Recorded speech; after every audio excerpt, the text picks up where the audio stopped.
দক্ষিণ কোরিয়ার নামি দ্বীপের জিঙ্কো রোড এই শরতে পর্যটকদের কাছে হয়ে উঠেছে এক অসাধারণ দর্শনীয় স্থান।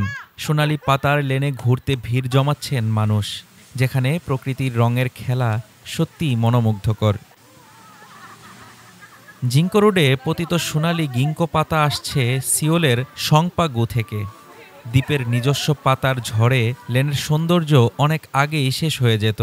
এই প্রথা নিশ্চিত করছে যে লেনটি দীর্ঘ সময় ধরে তার সোনালি রূপ ধরে রাখতে পারে। এখানে ঘুরতে আসা এক পর্যটক বলেন,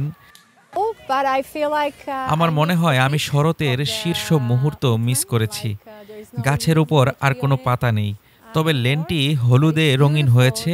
এটা সত্যিই সুন্দর এবং আকর্ষণীয়। অপর আরেকজন পর্যটক বলেন, আমরা কে ড্রামার ফ্যান।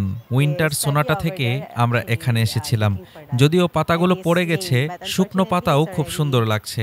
আমরা শুধু এগুলো বাতাসে ছুঁড়ে ছবি তুলে নিই।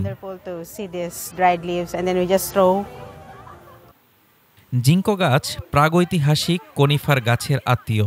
তবে কনিফারের সূচের বদলে এর আছে পাতার আকার, যা শরতের দৃশ্যকে আরও নান্দনিক করে গড়ে তোলে। জাপান এবং চীনেও শরতের এই সোনালী মুহূর্ত উদযাপিত হয়। নামি দ্বীপের জিঙ্কো রোড, যেখানে পতিত সোনালী পাতার গালিচা একটি স্বপ্নের মতো পরিবেশ সৃষ্টি করছে, প্রকৃতিপ্রেমী এবং ফটোগ্রাফারদের জন্য এক অপরিহার্য গন্তব্য। Desk report, Dhaka today.